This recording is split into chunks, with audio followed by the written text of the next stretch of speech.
I'm Ed Morrissey from HotAir.com, here to talk with Vikrant Reddy of Right on Crime. This is an effort, as Vikrant has just explained to me, to clarify the conservative philosophy and conservative policy on criminal justice, and he's actually got some pretty good partners on this. Vikrant, why don't you tell us a little bit more about Right on Crime? Well, I'll start by just naming the partners. Newt Gingrich, Ed Morrissey, Grover Norquist, Bill Bennett.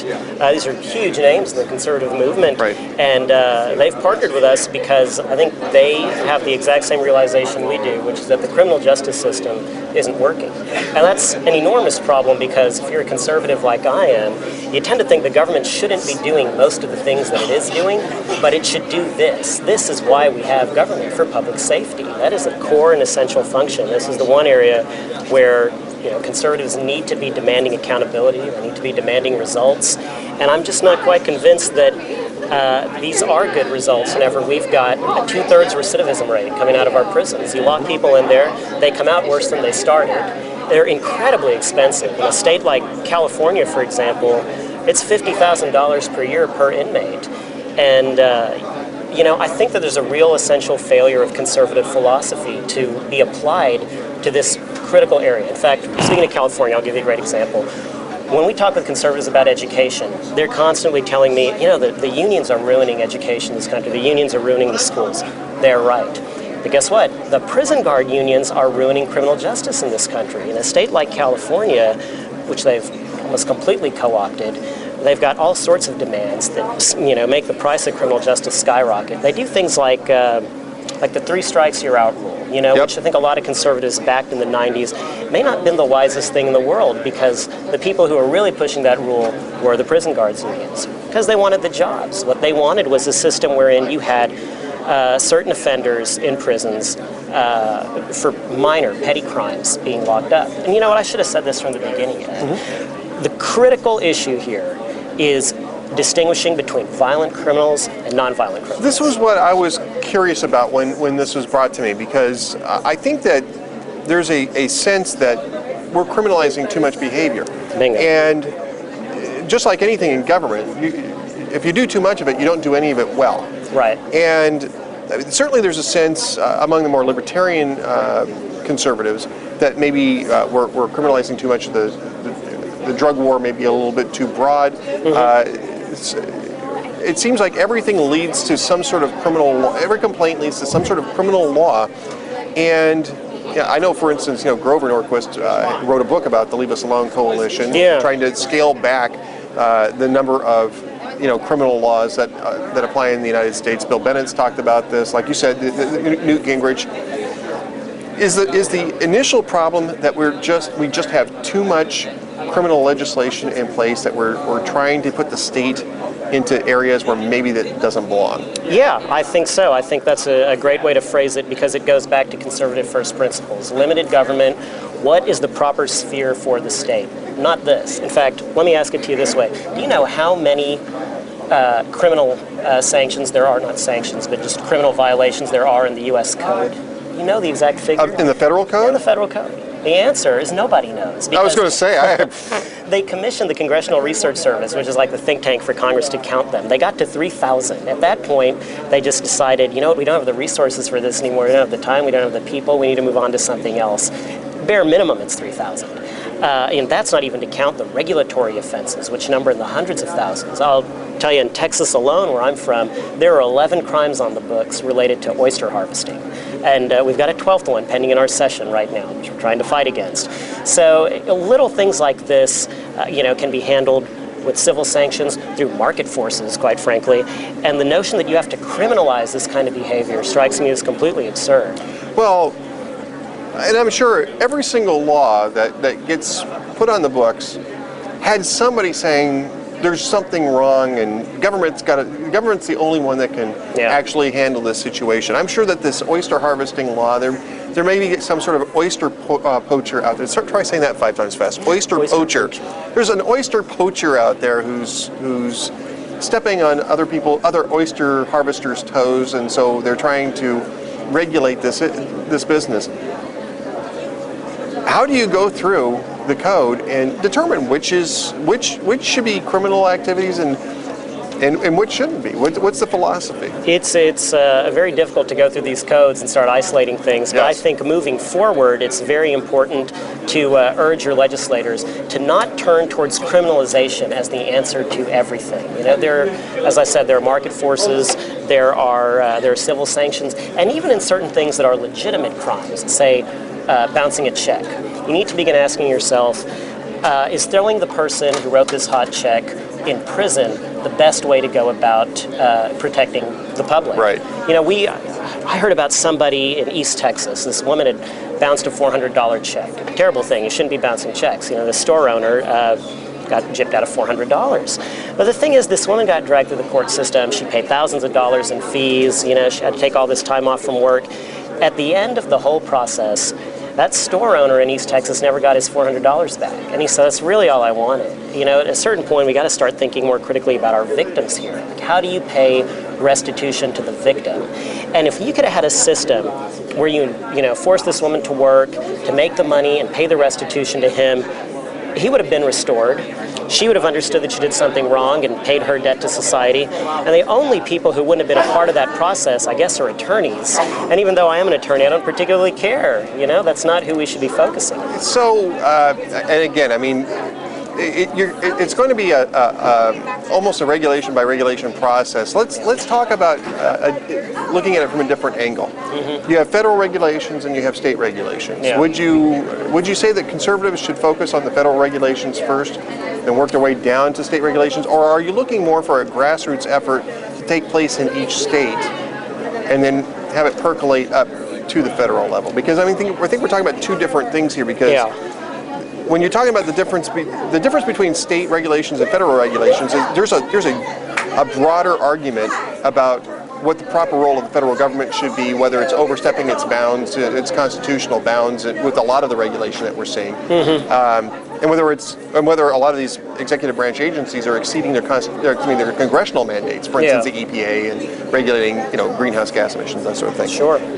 So I think at the federal level, it's a multi-layered issue. And that may be where most of the people here at CPAC are focusing, is on the federal, the encroachment of federal regulatory, what I call regulatory innovation or regulatory adventurism, which is not necessarily all criminal either. It's right. A lot of it's the other type that you're talking about, the non-criminal regulation that we're talking about. What is Right on Crime looking to focus on? Grassroots at the local and state level, or looking at it at the federal, solving the federal level first and then worrying about the states later? Grassroots, state and local level. That's an easy answer to that. You know, there are problems in the federal system, and there's an area where we have to focus and think about those things. But the primary goal of Right on Crime is to say, at the state level, what is it that individual states can do? Because, criminal justice, I think, is not an area where we want the federal government to be imposing its will. Right. For one thing, it's just too broad. Nebraska is a very different state than New York, and the idea that Congress can say should both do it this way is a little absurd. What you need is state-level policy innovations. In Texas, for example, we've got the lowest crime rate we've had since 1973, and we've done it by prioritizing our prison space for violent offenders, rapists, killers. We keep them in jail. We follow in prison. We follow the lock them up and throw away the key philosophy there. But Texas has got that reputation. We've got that reputation. We've been told by people that Americans respond really well whenever we talk about Texas and Texas's reforms, because we're seen as the ultimate frontier, Wild West justice state. Yep. But here's the thing: we are tough on crime, but we're also smart on crime. And we brought our crime rate down tremendously in the last 6 years, but we didn't do it by spending more money. We did it by restructuring, prioritizing prison for these violent offenders, and using parole and probation and alternative sorts of sanctions for nonviolent offenders. The people are safer. It costs less money. What's the recidivism like since you've made these reforms in Texas? Recidivism has dropped considerably. I think nationally it's at 68%. In Texas, it has dipped. I wish I could quote the exact number to you off the top of my head, but I can't. I will tell you it's significantly less than 68%, the national figure. Okay. And the reason it is significantly less is because I think it's so interesting and it hits on true conservative themes. The structure we set up is a system where you go to the counties and you say to them, look, these are your prisons, these are your responsibility. We're going to give you money, from the state government coffers, but it's going to be incentivized based on whether or not you reduce your recidivism rates. Now, there's a certain base money that everybody's going to get. You have to maintain your prisons. But if you can prove to us that people are not reoffending after they leave your prisons, you will get more. So, I'm trying to think through all the different implications of this. You're going to have law and order conservatives who are going to say what we really should be doing is just enforcing the laws that we got. We should be building more prisons. We should, because, and there's two things on building more prisons too. One is that you have more opportunity then to lock more people up. But the other thing is that part of the problem that you're talking about in terms of the prisons being laboratories or even schools, universities of crime, right? There's a British politician, Kenneth Clarke, who said prisons are graduate schools for crime. Graduate schools for crime, exactly. So part of the reason for that is that there's so much overcrowding in the institutions that we have, which is also a function, by the way, of just having too many laws, too many, like you said, throwing too many people in jail when other avenues should be explored.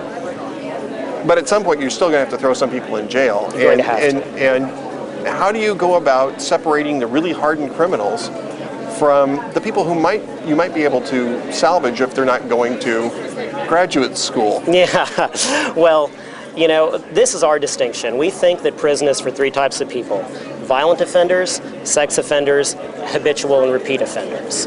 Now, that, there's only so much prison space. Your solution to prison overcrowding cannot simply be build another one, build another one, build another one. It's hard to find space to build another one. Nobody wants them in their towns. Precisely. It's hard to find the money to build them. I mean, we're in a position in this country right now where in virtually every state you just don't have the funds. It cannot be done. Now, that doesn't mean that you just start ignoring crime. I mean, obviously that would be absurd. What you have to do is prioritize prison space. You have to start asking who belongs there. And like I said, in our minds, who belongs there is violent criminals, sex offenders, habitual and repeat offenders. Now, other folks, I think that they are prime candidates for treatment and rehabilitation and alternative sanctions. For example, there's this court in Hawaii. It's called the Hope Court. What they do is they bring in drug offenders, first-time drug offenders, and there's a judge in the court who says to them, listen, I could throw you in prison, but you're going to get out.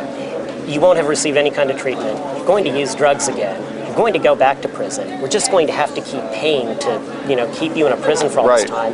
What's it really solving? Here's what I'm going to do to you. I'm going to say, you go back out into society, you keep your job, you provide for your family, you be a productive citizen. But spontaneously and randomly, I'm going to call upon you to come in and take a drug test. You are not going to know when that call comes, but when it does, you sure as heck better pass it. Because if you don't, you immediately go to prison for the weekend. There's not going to be a long adjudicative process where there's a defense attorney and a prosecutor and it takes 10 months. What this is swift sanctions. And it scares so many people straight. They have like an 80% success rate with the Hope Court down in Hawaii. Oh, that's pretty amazing. You've got folks who on Thursday night are thinking about maybe using drugs, and they say to themselves, okay, if I do this right now, Saturday and Sunday are gone. I really want to make this choice. And when it's that immediate, you find that people stop using, and you find that you get tremendous success. And I think that's really a better way to approach the problem of drugs, and a better way to approach low-level offenses in general. Vikrant, where can people find out more about Right on Crime? RightOnCrime.com. We have a list of priority issues that get into everything you and I talked about: overcriminalization, probation, parole, law enforcement. And probably most importantly, I'd love people to take a look at our statement of principles. They can see all the prominent conservatives who've signed on to this project. We were told you won't get law and order conservatives to sign this. And I said, well, Newt Gingrich, do you think he's not a law and order conservative? Do you think Ed Meese isn't? Ed Meese especially. Ed Meese, that's very impressive. Yeah, Ed Meese being a part of this is definitely very impressive. Yeah. You can read the statement of principles, you can see who signed it, and I think that a lot of people are going to be impressed by this effort to to not change conservative philosophy in any way, but to take the essence of conservative philosophy and start applying it to this critical area. It's the application, because you have to apply policies in the real world. Yeah. We're not reinventing the wheel philosophically. All we're doing is taking traditional first principles and applying them to this area that for some reason we've stopped applying them to in the last few decades. Vikrant Reddy is from rightoncrime.com. Be sure to check out the website and the statement of principles there. I'm Ed Morrissey from hotair.com. Stay tuned for more from CPAC.